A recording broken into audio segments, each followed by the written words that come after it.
School का homework. बहुत समय पहले किसी शहर में शुभम अपने मम्मी पापा के साथ रहता था। शुभम को खेलना और घूमना बहुत अच्छा लगता था।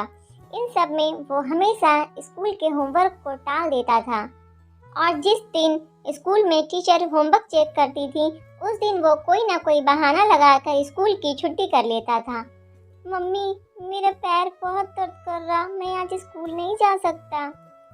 ठीक है शुभम, आज तुम घर पर ही आराम करो। फिर एक दिन अचानक टीचर ने क्लास के सभी बच्चों से कहा, बच्चों कल मैं आप सबकी नोटबुक्स चेक करूंगी, इसलिए कल सभी बच्चे अपनी नोटबुक्स लेकर आएंगे।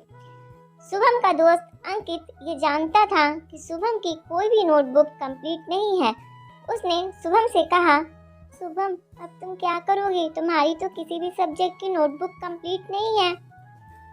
मुझे पता है और इसलिए मैं कल स्कूल नहीं आऊँगा। और फिर हमेशा की तरह शुभम अगले दिन पेट दर्द का नाटक करने लगा।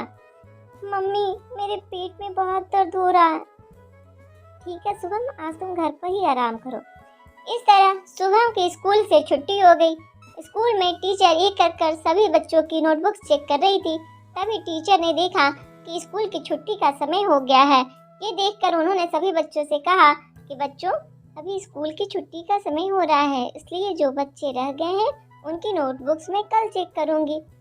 उसी शाम जब पार्क में खेलते हुए शुभम अंकित से मिला तो अंकित ने उसे सारी बात बताई। टीचर ने कहा है कि जो बच्चे रह गए हैं उनकी नोटबुक मैम कल चेक करेंगे। अच्छा, तो फिर मैं कल भी नहीं आऊँगा। अगले दिन बच्चों की नोटबुक्स चेक करते करते स्कूल की छुट्टी हो गई।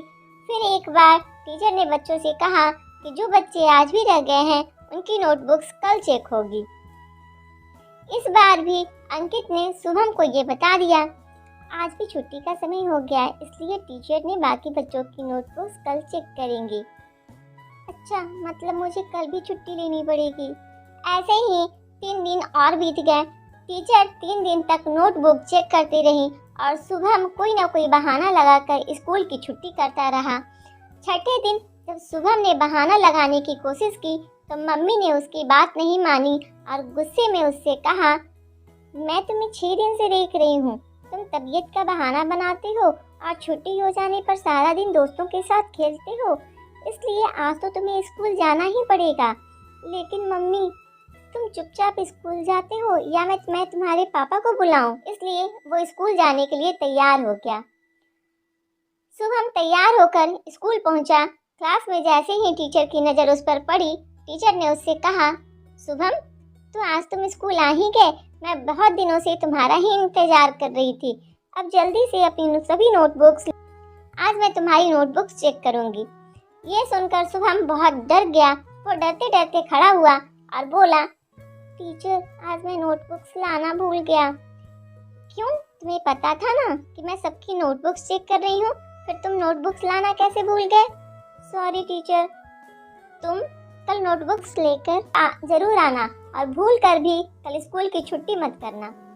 अपने टीचर की डांट सुनकर शुभम समझ गया था कि अब कुछ भी करके उसे अपनी नोटबुक्स कंप्लीट करनी पड़ेगी।